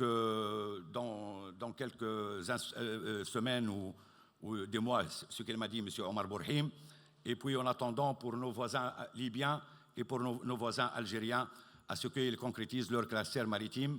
Et comme ça, on peut unir tout le Maghreb arabe du Sud et avec le Nord, et l'alliance avec le Nord. Nous sommes convaincus que la réussite économique et sociale du bassin méditerranéen réside dans un partenariat structuré et organisé entre les deux rives dans plusieurs domaines bleus. Potentiel pour une alliance plus forte entre les clusters maritimes dans le WestMed. Une étude récente sur les clusters maritimes à travers la Méditerranée suggère que la Méditerranée occidentale compte un grand nombre de clusters actifs dans les zones côtières et traitant spécialement des activités liées à l'économie bleue. Le cluster maritime tunisien, de ce point de vue, a envisagé et s'est engagé pour construire cette coopération bleue avec tous les partenaires. Le CMT a établi un partenariat structuré avec le cluster italien Big Italy. Le 9 juin 2020, le MED bleu tuniso-italien en ligne du 21 septembre dernier en est une illustration. Parmi les recommandations de ce MED bleu est la mise en place de 4 commissions bilatérales techniques pour travailler sur un plan d'action concret et réalisable sur le court terme, exemple l'économie équitable et durable. Nous aurons au mois d'avril 2022 une réunion en présentiel dans le cadre de MED bleu pour évaluer l'avancement et surtout le niveau de réalisation des projets issus des recommandations du 21 septembre 2021 entre les deux clusters italiens et tunisiens. Le cluster maritime tunisien envisage les mêmes perspectives avec le cluster maritime français, accord signé le 11 septembre 2019 à Carthage, et pôle mer Méditerranée, accord signé à Toulon le 1er octobre 2019.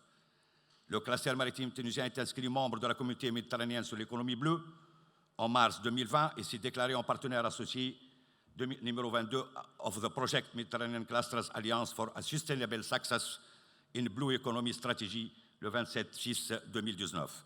Nous espérons édifier la même coopération avec les clusters du nord de la Méditerranée, avec les clusters maritimes européens et les clusters du sud. Les deux cadres alliances des clusters européens et le cluster maghrébin peuvent offrir ces perspectives très intéressantes pour le développement durable du bassin méditerranéen. Le cluster maritime tunisien est disposé à apporter son expertise et son expérience. Toutes ces équipes se mettent à la disposition de ce projet ambitieux en vue de réaliser une coopération réelle, effective et impactant la qualité de vie des populations du sud de la Méditerranée. Nous avons plusieurs axes de développement de cette coopération stratégique. Je citerai les plus importants: le tourisme et le pescatourisme, la pêche et l'aquaculture, la biodiversité marine, les énergies marines, le tourisme nautique, les industries nautiques, l'architecture et la construction navale. Si la rive nord de la Méditerranée se dote d'une bonne volonté politique, nous pourrons assurer un partenariat win-win dans tous les secteurs cités. Je donne un exemple: le circuit des croisières peut inclure la rive sud de la Méditerranée. La Tunisie a aménagé un port et une station balnéaire de la Goulette nord de Tunis pour cette activité. Malheureusement, les croisiéristes tardent à répondre à ce partenariat. Si nous mettons une stratégie bleue qui sera adoptée par les instances de l'Union européenne et de l'UMA, les acteurs des opérateurs économiques du nord de la Méditerranée et d'ailleurs seront attentifs à nos objectifs et à nos démarches. Je cite un deuxième exemple: les échanges commerciaux dans le domaine de la pêche et de l'aquaculture sont profitables à nos partenaires européens. Il est temps d'équilibrer cette coopération et de la transformer en relation répondant aux objectifs de développement durable et de commerce équitable. Les opportunités d'une vraie stratégie bleue durable sont réelles. Nous pouvons transformer le bassin méditerranéen en une zone où il fait bon vivre, avec une eau saine, sans plastique. Je cite un exemple: il y a 600 tonnes de déchets de plastique dans la Méditerranée par jour. Et ça, c'est grave. Il faut contrarier à ce phénomène qui accable notre mer, qui est commune entre la rive nord et la rive sud. Et heureusement, c'est une belle mer depuis l'Antiquité, mais maintenant, avec les pollutions qui existent actuellement, il faut faire tout le nécessaire entre la coopération du sud et du nord, parce que si on jette une bouteille d'eau au sud, elle peut arriver au nord, et tout à fait le contraire. Voilà. Les opportunités d'une vraie stratégie... Vous auriez une minute pour conclure. D'accord, j'ai fini. Super. Les opportunités d'une vraie stratégie durable sont réelles. Nous pouvons transformer le bassin méditerranéen en une zone où il fait bon vivre, au nord comme au sud. Nous pouvons arrêter le flux de migration clandestine vers l'Europe en donnant des perspectives durables aux jeunes de toute l'Afrique. Les pays de la rive sud sont capables d'accueillir des immigrés si une vraie stratégie de coopération se met en place. En Tunisie, nous avons accru la somme des connaissances des effets des changements climatiques sur les littoraux, participé à la consolidation des stratégies climatiques en lien avec le littoral, de la pêche à l'horizon 2030 et 2050, prôner l'égalité des gens dans les initiatives maritimes portées par le secteur public et privé et encourager l'entrepreneuriat féminin dans le secteur de la pêche et de l'aquaculture. La Tunisie est depuis des millénaires une terre de rencontres culturelles et un carrefour des civilisations. Les Tunisiens sont prêts pour contribuer à la construction d'un partenariat sud-nord effectif, stable et durable. Nous avons commencé ce projet bleu d'une façon bilatérale avec l'Italie.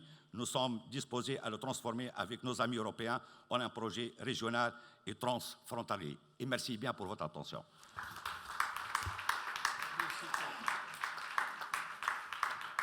Thank you, Ezekiel. Actually, it's nice to see a full stage after a long time, and of course, a room with people. It's really nice. Actually, as already mentioned by Arjen, by Ezekiel, but also from Giovanni and from Burhim already, we see the role of clusters becoming more and more crucial for the development of the sustainable blue economy. So in order to scale up innovation, increase employability and entrepreneurship, but also support regional integration of supply chains. I don't want to take a lot of time, but I want to say that as WestMed Assistance Mechanism, one of our main goals is to support the exchanges and the collaboration between clusters, North-South clusters, and have dialogue. So one of our main objectives and actually targets is to start the process towards the Maritime Cluster Alliance, also towards a Maritime Cluster Arab Maghreb. But it was really important to see already a month ago, let's say, in an event that took place in La Spezia, the Sea Future event, to see clusters coming all together, exchanging, and this had already, as an outcome, to speed up the process of new project development between clusters and North-South for upcoming calls. I don't want to take much time.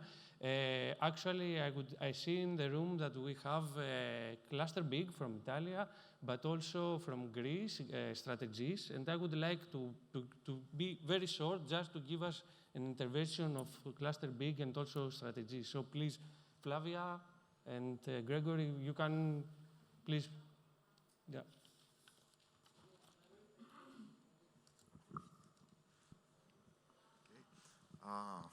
Good morning, I'm Gregory Jovanov. I'm the Managing Director of Strategies Maritime ICT Cluster in Piraeus, Greece, with a global perspective. We are very pleased and excited to be part of this event today and hear all the great outcomes of the important WestMed initiative project. And we're looking forward to join forces with the entire WestMed and our friends from the 5+5 countries to expand the scope of WestMed and cover the challenges of sustainable blue economy advancement throughout the Mediterranean basin. Thank you very much.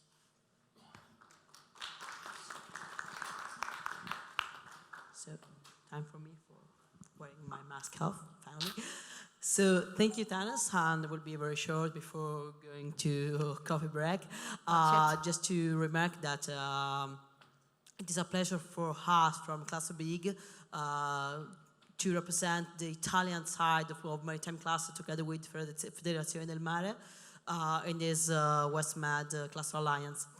We started our cooperation with Cluster Maritime Tunisien 2 years ago, and after that we evolved a lot, establishing a lot of new cooperation agreements and partnership. The last one was signed with Strategies in Greece, and a lot of new cooperation agreement partnership will come, and we are happy to foster this cooperation for Maritime Cluster. Thank you. Thank you, Flavia. Actually, it's nice to see that collaboration goes further. We have seen that clusters are cross-sectoral, but the same is happening with other sectors, so like energy and maritime spatial planning. It's important as EU's ambition to become climate neutral by 2050, actually, the role of renewable energies that can play towards this direction.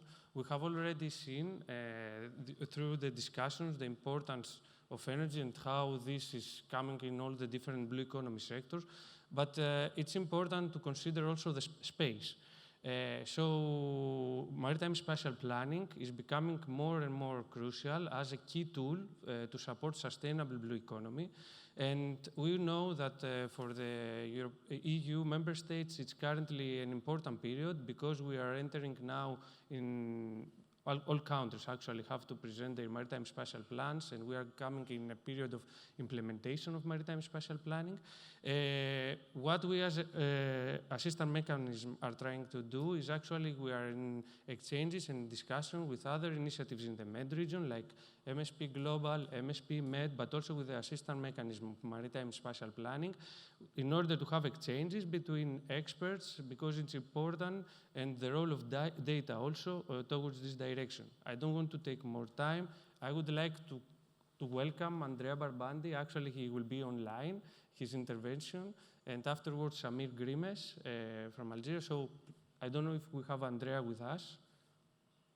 Andrea Barbandi from online. Okay. Hello, Andrea. Hello. Hello, Thanos. Thank you. Thank you very much. I'd like to use some slides, if you can put them on the screen. Okay. Okay, so I have a terrible echo, but I will try to manage. I don't know why. Okay, well, good morning to everyone. And thank you to the organizers for inviting me to contribute to this conference. Actually, it's almost impossible. The echo is crazy. Just a second, maybe it's a matter of...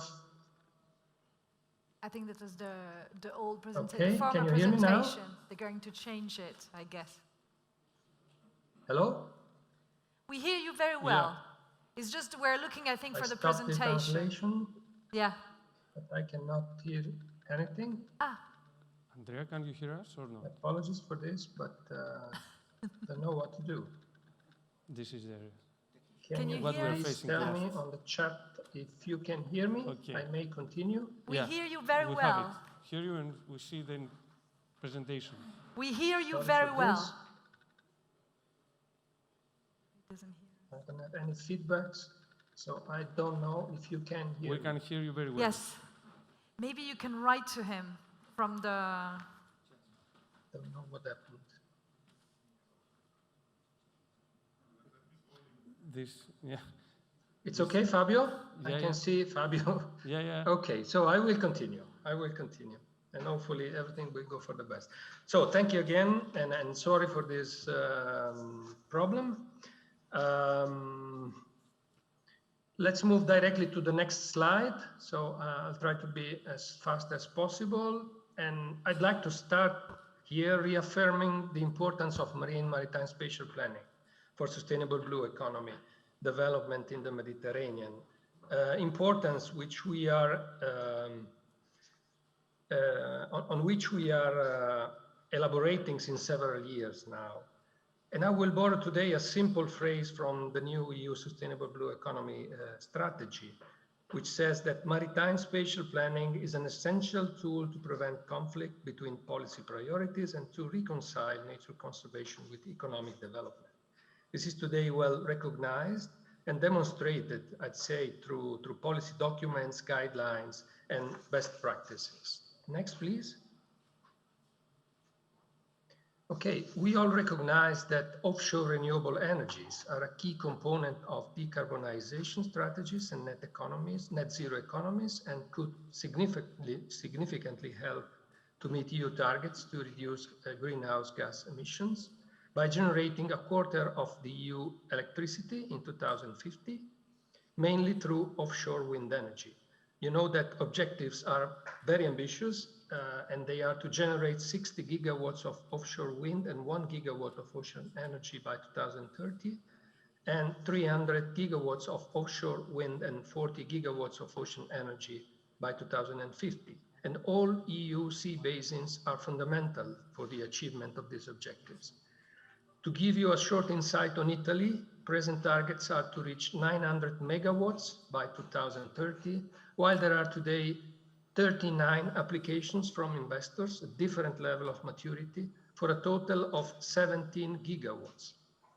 So we find ourselves in a very favorable situation, I think, where we have a policy landscape in place, a wide political and social consensus, availability of resources, awareness of the potential socio-economic benefits along the value chains, and a large research and innovation potentials already pre-exploited by public-private research and innovation communities. Possibly, we will be assisting to a wind gold rush, if you can call it, or an ocean energy gold rush in the Mediterranean. The next, please.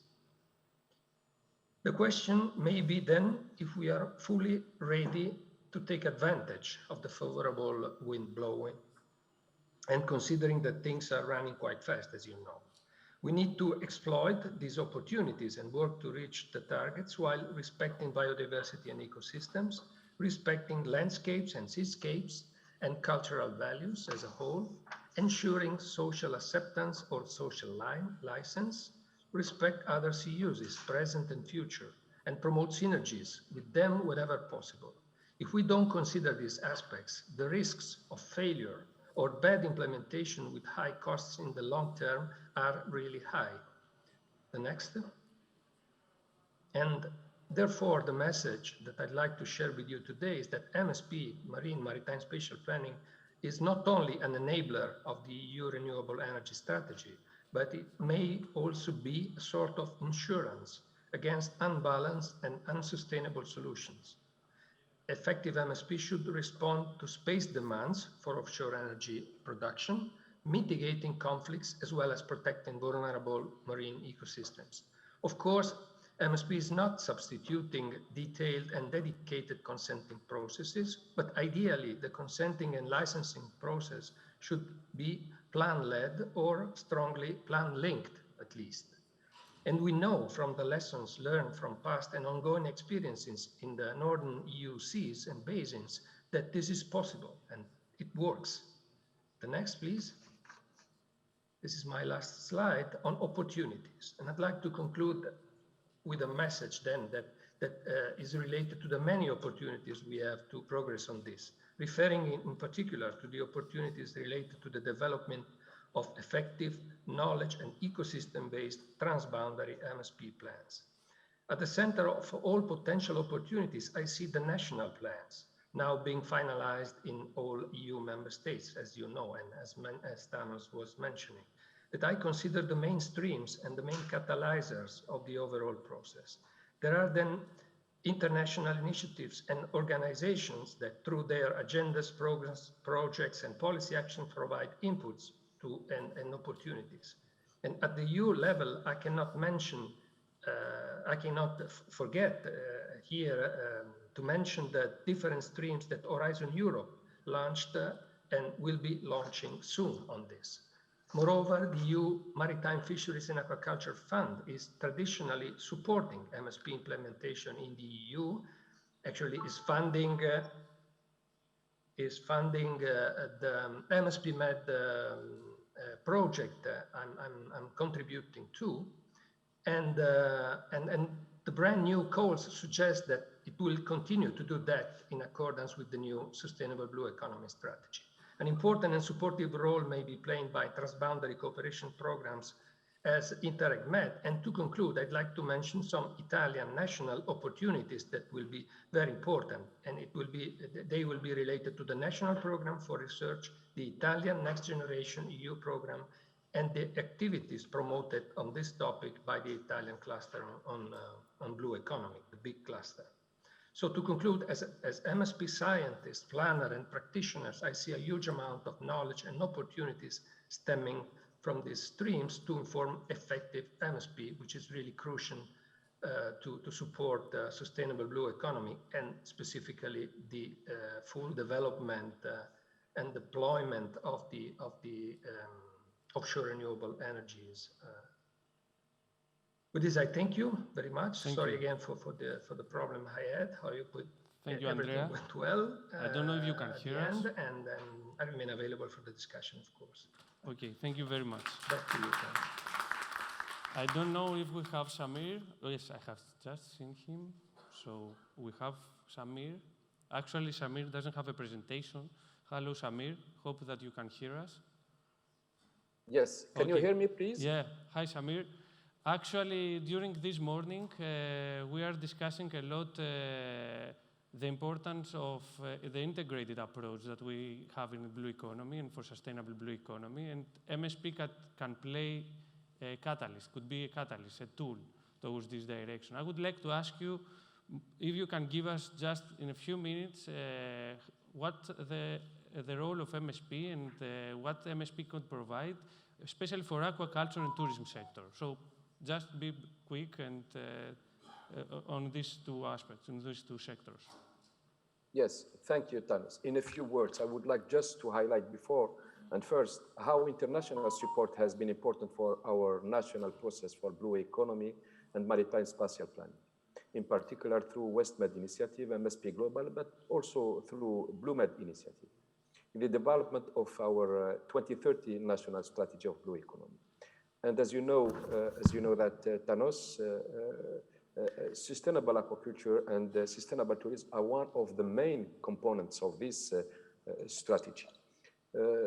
MSP is a key tools and also approach for blue economy, and for these two activities mainly, we consider that MSP should play a crucial role in order to regulate the cohabitation of activities and reducing negative potential impact on marine biodiversity and resources.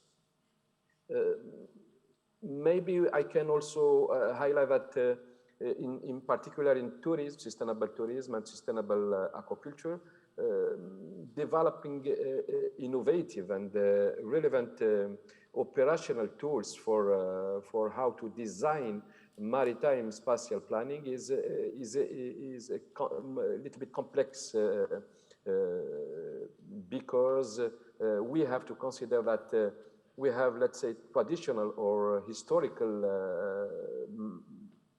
planning from terrestrial part, and now we are moving to the maritime spatial planning, and this is requires three, in my point of view, three main needs. The first one is about adaptation of regulation and also a coordination mechanism at institutional level. The second needs or requirements is about, let's say, blue capacity dealing with maritime spatial planning. And we have to adapt curricula at the university level, but also as professional trainers. But the third requirements, in my point of view, is about transfrontalier, so transboundary cooperation, because planning, especially tourism and aquaculture, needs also that we have a kind of sub-regional or regional coordination in order to work in the same way, and in order to reduce, for example, I heard this morning my colleague from Tunisia talking about the importance of producing locally the material necessary for production of aquaculture.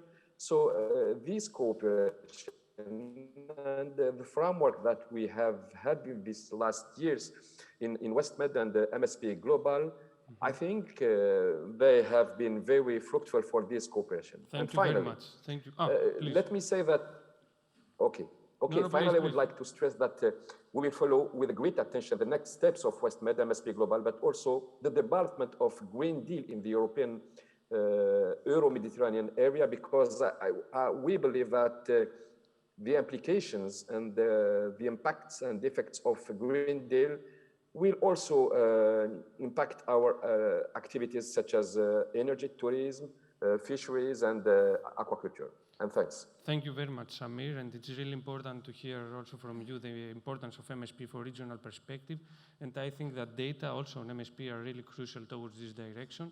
Before closing and going for a coffee break, I would like to go back to our panelists, and maybe if you want to say something on how maritime spatial planning as a tool could support the activities of different sectors. So I can hear something from aquaculture sector, because you refer to the zones of aquaculture, so please.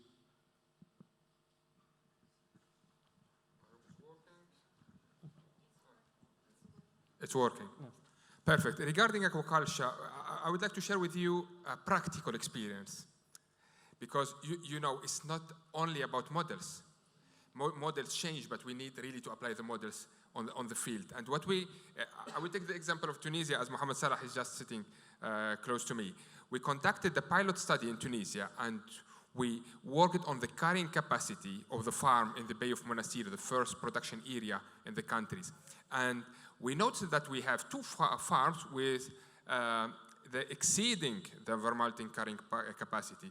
So we applied a process to move this farm more offshore in 50 meters depth. We also take in consideration the social aspect. So MSP is not only a question of models. We need to apply it, to tailor it to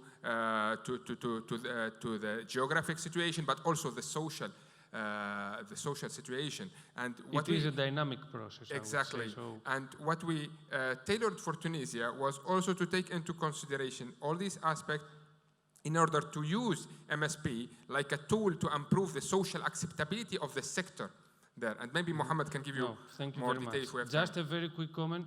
Maybe I would like to have a last comment, I would say, from Mr. Burhim, and then we go for break because thank you. Just some elements that I would like to raise when we talk about MSP. Recently, the IOC, UNESCO, and the EFO have organized a webinar on blue ports.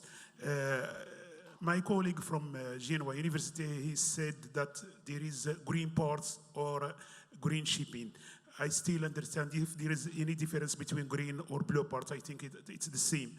To my understanding, for example, when we talk about blue ports, as I presented during this meeting of MSP, blue ports, for example, we can make them as artificial reefs, where, for example, juveniles can grow up and rise. For the MSP, the regulatory elements in that we have to set up laws that can manage, for example, the public maritime domain. It's very necessary to have within the country these laws. Thank you. Thank you, Omar. Thank you very much. Actually, we see the importance of MSP as a cross-sector sector. So please, we are done. I have here Matteo, so I can do anything. Yes. Thank you very much to all the things.